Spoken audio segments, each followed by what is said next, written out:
Olá! Você irá assistir a mais um episódio da série SGA, Suplementos de Geometria Analítica. Começaremos esse episódio com 3 perguntas.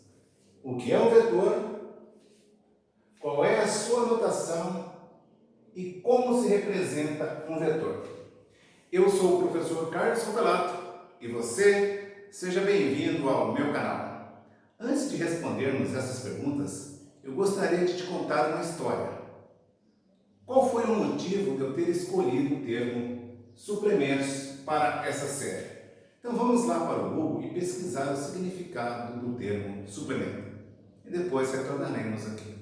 Bem, eu estou aqui no meu computador, vou abrir uma aba aqui, nova aqui no Google e vou pesquisar o que significa suplemento. Como eu já havia pesquisado, já está aparecendo aqui o termo.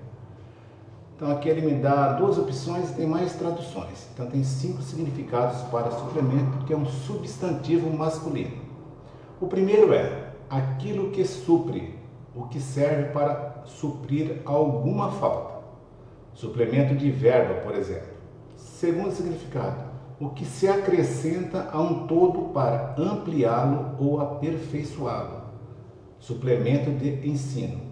Temos outros significados. Temos também na geometria, olha só, o ângulo que se deve somar a outro a fim de obter 180 graus, que é o ângulo suplementar. Temos também aqui no jornalismo. Mas o que me chamou a atenção do termo suplemento seria os 2 primeiros significados, que seria aquilo que supre, o que serve para suprir alguma falta. Então está faltando alguma coisa, eu vou usar um suplemento para suprir aquela coisa que está faltando. E o segundo significado é acrescentar a um todo, para o que ampliá-lo ou aperfeiçoá-lo. Eu também fiz uma analogia do suplemento com os suplementos alimentares. Eu também fiz uma pesquisa aqui, o que significa, então vamos ver aqui. Significado de suplementos alimentares. O que são os suplementos alimentares?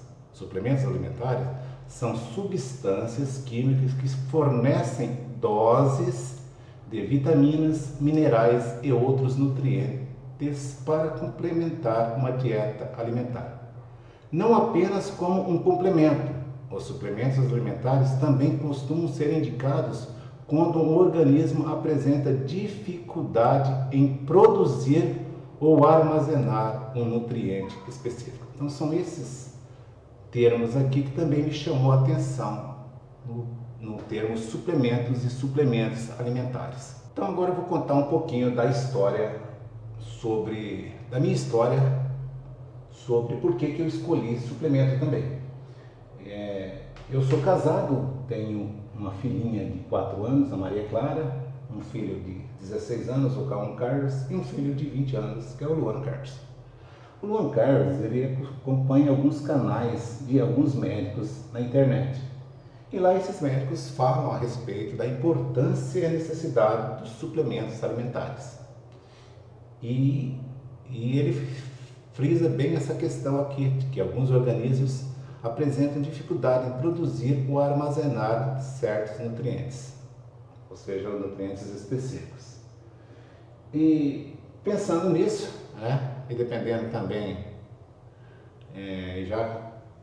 minha idade, eu já tenho 54 anos, então o organismo ele busca alguns alimentos, mas ele não consegue aqueles nutrientes, aqueles minerais, aquelas vitaminas que o organismo necessita diariamente. Só que em doses, só consegue produzir em doses não suficientes para a necessidade diária. E pensando nisso, e ouvindo o que o meu filho falou, nós começamos a ter o hábito de ingerir alguns suplementos com indicações médicas. E eu observei que esses suplementos eles estão cada dia mais melhorando as nossas condições de saúde, certo? Nossa disposição, entre outras coisas aí. Aí eu associei os suplementos alimentares com o termo suplemento e com a disciplina de geometria analítica, que eu já lecionei essa disciplina há vários anos. Então resolvi criar essa série e resolvi dar o nome de suplementos de geometria analítica, ou seja, que seriam doses diárias de alguns conteúdos que serviriam para suprir, né, a falta desse conteúdo, ou também para ampliar alguns conceitos e aperfeiçoar os conceitos das pessoas que estudam geometria analítica, que estudam matemática, que estudam cálculo. Tá? Então foi com essa ideia que eu acabei escolhendo o nome de Suplementos de Geometria Analítica. Então vamos lá para o quadro e vamos dar continuidade ao nosso estudo, né? Vamos começar o nosso estudo, a nossa série de Suplementos de Geometria Analítica. Bem, eu contei um pouco lá da história de como surgiu o termo suplementos para o nome da nossa série. Já a geometria analítica ela serve de base para o estudo do cálculo diferencial e integral. Mas para fazer isso, nós precisamos dar um tratamento vetorial a ela. E é o que eu pretendo fazer nessa série. Antes de começarmos o estudo propriamente, nós vamos relembrar de alguns elementos primitivos lá da geometria euclidiana, que são o ponto, a reta e o plano. Todos nós temos noção do que são pontos, do que são retas e do que são planos.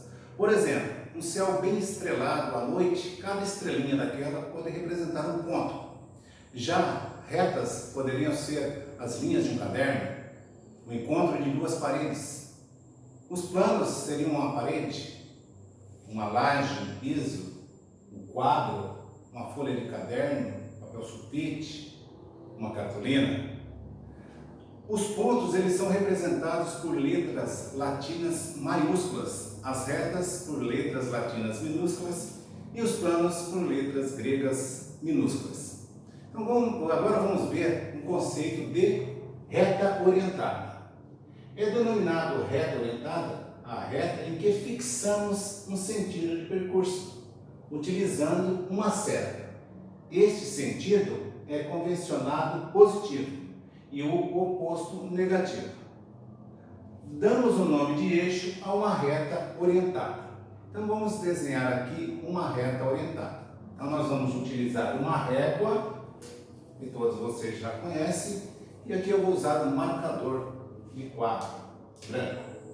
Então eu vou pegar a régua e colocar em uma posição aqui no quadro, escolher essa posição e vou traçar aqui uma reta. Então eu acabei de traçar uma reta.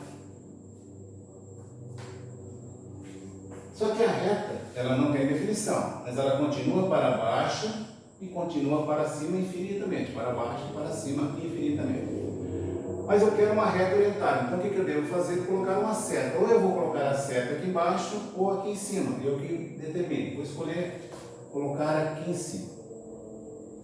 A partir do momento que eu coloquei uma seta, ela passa a se chamar reta orientada. E agora, ela tem um sentido do percurso. O sentido do percurso para cima aqui é positivo. E eu vou dar o nome de reta R aqui, vou chamar de reta R. E essa reta orientada, ela recebe o nome de eixo. Bem, você já deve ter ouvido falar nos eixos X e nos eixos Y, lá do plano cartesiano, que são exemplos de eixos. E agora você já sabe por que recebe o nome de eixo. Então eu tenho uma reta na horizontal orientada para a direita, então é o eixo X, ou eixo das abscissas.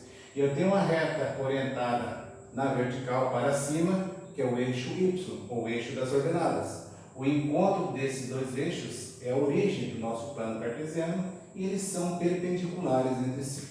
Vejamos agora o conceito de segmento orientado. É um segmento que tem uma origem e uma extremidade e é representado por um par de pontos orientados. Por exemplo, o segmento orientado AB tem origem em A e extremidade em B. Então ele começa no A e termina no B. Então aqui eu fiz uma reta, eu só tenho uma reta aqui, eu vou orientar essa reta. Então eu vou colocar uma setinha aqui, beleza? Eu coloquei uma setinha, essa reta passa a se tornar eixo, eu quero que seja um segmento orientado. Então para isso ele tem que ter uma origem, que vai ser o ponto A aqui, e uma extremidade, que vai ser o ponto B. A extremidade sempre estará na setinha, né? Então aqui é o segmento orientado AB. Se eu quisesse o segmento orientado BA, bastaria colocar a setinha aqui no A e tirá-la do B. Eu teria o segmento orientado BA. correto? Então vamos deixar aqui como sendo AB mesmo. E aqui eu tenho o segmento orientado AB. Vejamos outros conceitos. Vejamos agora a medida de um segmento. Podemos medir um segmento fixando uma unidade de comprimento representada por um número real não nulo. A medida do segmento damos o nome de comprimento ou módulo. Por exemplo, o segmento AB abaixo tem medida igual a 3 unidades de comprimento, o C, unidades de comprimento. Nós representamos a medida de um segmento com uma barra horizontal sobre o segmento. Por exemplo, o segmento AB dessa maneira, AB e a barrinha horizontal aqui em cima. Então aqui eu tenho o segmento AB. A unidade de medida aqui vai ser essa daqui, o 1. Para eu medir o comprimento do segmento, eu tenho que ver quantas vezes essa unidade cabe aqui. Ó. Ela cabe 1, 2, 3 vezes. Então a medida do segmento AB é igual a 3 unidades de comprimento. Se o 1 fosse centímetro, teria 3 centímetros. Se o U fosse 1 centímetro, teria 3 centímetros. Direção e sentido. Direção é a posição em que desenhamos os segmentos, podendo estar compreendida entre 0 e 360 graus, inclusive. Aqui eu tenho um segmento na vertical, um segmento na horizontal e um aqui na transversal. Então, o segmento MN, o segmento PQ e o segmento RS. A partir de uma direção, podemos escolher o sentido de percurso, ou o positivo ou o negativo, que é também chamado de oposto. Ok? Se eu escolher um sentido positivo, o negativo seria o oposto. Então vamos ver outros conceitos agora. Por exemplo, os segmentos orientados AB e CD têm as mesmas direções e sentidos opostos, pois estão sobre retas suportes paralelas. Reta suporte é uma reta sobre a qual podemos desenhar um segmento e que dá a sua direção. Então vamos ver o segmento AB e o segmento CD. Eu tenho a reta R e a reta S, elas são paralelas. Essa aqui é a simbologia, R paralela a S. O segmento AB ele tem origem à extremidade B, ele está apontado para a esquerda. O segmento CD tem origem C, extremidade B, está apontado para a direita. Estão em retas suportes paralelas, portanto tem a mesma direção. Só que um está apontando para a esquerda e o outro para a direita. Sentidos opostos. Ok? Os segmentos orientados EF e GH têm as mesmas direções e mesmos sentidos, pois estão sobre uma mesma reta suporte. Vamos ver. Segmento EF e GH. Eles têm o quê? As mesmas direções, estão sobre a mesma reta suporte que a reta T. E eles têm o quê? Os mesmos sentidos. Estão apontando para a direita os dois, EF e GH. Já os segmentos orientados MN e AB estão em retas suportes que têm direções distintas e por esse motivo não podemos comparar os seus sentidos. Então vamos dar uma olhadinha aqui. O segmento MN está aqui, MN, e o segmento AB. Eles estão em retas distintas, elas não têm as mesmas direções. Então não tem como eu comparar o sentido em segmentos que estão em direções distintas. Segmentos equipolentes. Dizemos que dois segmentos são equipolentes quando têm a mesma direção, o mesmo sentido e o mesmo comprimento. Quando desenhamos um paralelogramo, os lados opostos representam segmentos com as mesmas direções e o mesmo comprimento. Se os segmentos orientados, representados pelos lados opostos, tiverem os mesmos sentidos, dizemos que são equipolentes. Exemplo, no paralelogramo ABCD, os segmentos orientados AB e DC são equipolentes, já os segmentos orientados AD e CB não são. Então está dizendo que aqui eu tenho o paralelogramo ABCD, o segmento AB e o segmento DC, eles são paralelos, têm a mesma direção, estão apontando para a direita os dois e têm o mesmo comprimento, porque é um paralelogramo. Já os segmentos AD e CB, eles têm a mesma direção, o mesmo comprimento, só que têm sentidos opostos. Por isso eles não são equipolentes. Então, para ser equipolentes, tem que ter o quê? a mesma direção, o mesmo sentido e o mesmo comprimento. Vejamos agora a definição de vetor. Finalmente podemos definir o que são vetores. Dado um segmento orientado ao B, damos o nome de vetor AB ao conjunto de segmentos equivalentes a AB e indicamos esse conjunto por V, esse símbolo aqui é de vetor, uma setinha para a direita, que é igual a um conjunto, ó, abre chaves, fecha chaves, de segmentos orientados YZ, tal que o YZ é equivalente a B. Esse símbolo aqui é o símbolo de equivalência. Então, eu leio equivalente. Onde o YZ é qualquer segmento equivalente a AB. Então, aqui eu tenho um conjunto de vetores, olha. Aliás, eu tenho um conjunto de segmentos equivalentes. Ó. Esse segmento aqui é equivalente a esse, é esse, a esse, a esse, a esse, a esse. Ou seja, eles são todos paralelos, ó. Desenho todos na horizontal, significa que eles têm a mesma direção, todos estão apontando para o lado direito e todos têm o mesmo comprimento ou módulo. E aqui eu peguei um deles, que é o AB, e peguei um qualquer aqui dentro desse conjunto, que eu chamei de YZ, e eu estou renomeando esse YZ de V. Então, esse conjunto aqui, ó, que eu só peguei de 3, 6, 7, mas são infinitos os segmentos equivalentes a B que eu posso ter nesse conjunto aqui. Então, o vetor não é apenas um, é um conjunto, ok? Aqui ele fala, onde é que eu coloquei aqui? É um conjunto de segmentos equivalentes, ok? Então, isso nos ajuda muito tem bastante utilidade esse conjunto, porque eu posso pegar esse vetor aqui e colocar ele aqui em cima, que é o mesmo.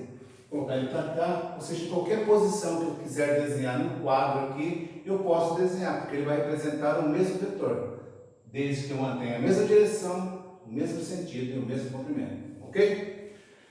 Notação. A notação de um vetor representado pelo segmento equivalente AB pode ser feita colocando uma seta sobre AB, apontando para a direita. Assim, eu tenho um AB e coloquei uma seta sobre ele apontando para a direita. Ou também escrever assim, ó, B menos A. Ou ainda, utilizando uma letra latina minúscula,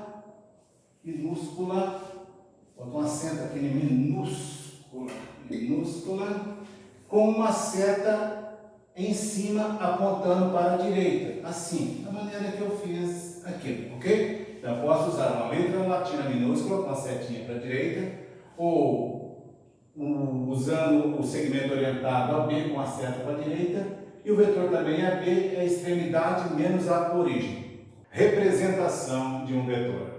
Podemos representar um vetor graficamente por meio de segmentos orientados, ou analiticamente por meio de pares ou triplas de números reais orientadas. Aqui eu tenho o vetor V representado pelo segmento orientado a B graficamente. O vetor W, analiticamente, por um par ordenado de números reais, o 4 e 3. O vetor U, por uma tripla de números reais orientados, 4, 3 e 2. Características de um vetor. Todo vetor tem um módulo, uma direção e um sentido. Representamos o módulo de um vetor por meio de sua notação entre duas barras verticais, dessa maneira. Aqui eu tenho o vetor V e as duas barras verticais indicando que o módulo do vetor V é igual a 3 unidades de comprimento. Bem, e com isso encerramos esse episódio da série Suplementos de Geometria Analítica. Nos vemos amanhã para mais um episódio. E um abraço do professor Carlos Papelato.